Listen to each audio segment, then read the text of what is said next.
큐티를 합시다.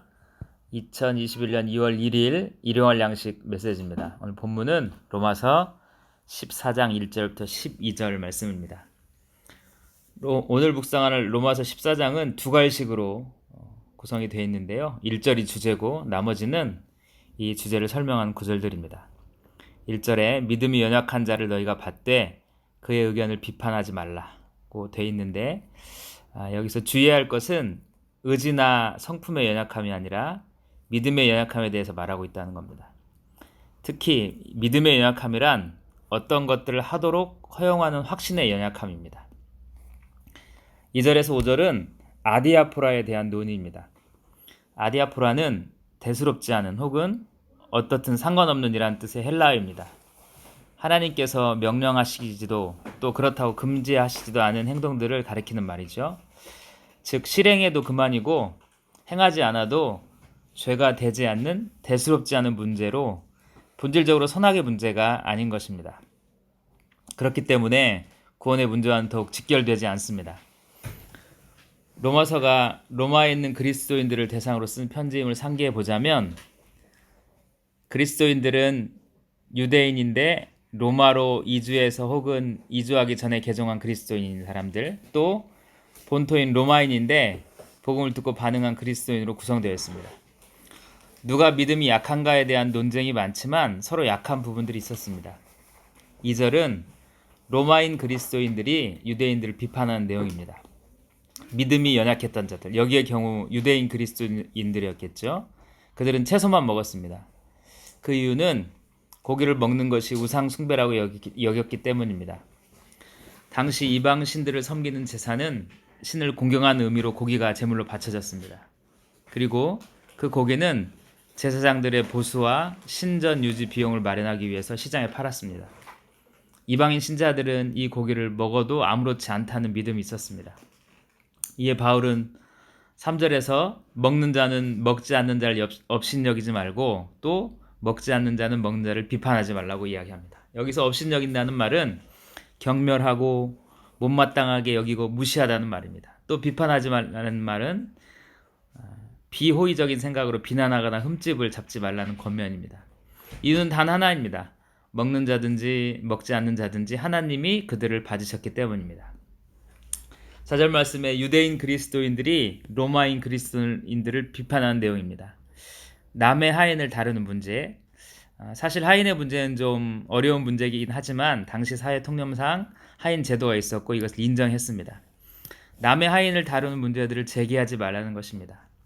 이방인 신자들에게 그들이 무엇을 해야 한다고 지시하지 말라는 거죠. 상관하지 말라는 것입니다. 또 5절은 날에 관한 이야기인데요. 유대인 신자들은 여전히 안식일, 또 월삭 등 율법의 날을 중요하게 여겼습니다. 이방인 신자들은 그들이 예수를 믿기 전에 즐겼던 축제일을 즐겼습니다. 어떤 이들은 이날도 저날도 다 같게 여기기도 했습니다. 이상에서 살펴봤듯이 아디아포라에 관한 내용은 각각 자기 마음으로 확정하는 것입니다. 복음의 관점으로 볼 때 본질적이지 않은 것들, 특별히 관습과 의식의 문제들을 본질적인 것들로 끌어올려서 업신여기거나 비판하면 안 됩니다. 우리가 쉽게 생각할 수 있는 게 기도의 모습인데요. 우리에게 적용해 보자면 열정적인 사람들은 조용한 사람들을 뜨거운 신앙이 없다고 업신여기지 말아야 한다는 겁니다. 또 조용하게 기도한 사람들은 열정적으로 기도한 사람들을 감정적이라고 비판하지 말아야 한다는 것이죠. 6절에서 9절은 성경에 나오진 않지만 우리의 평범한 일상이 주를 위하여 사는 삶임을 말하면서 서로 인정하고 받아들이라고 요청합니다.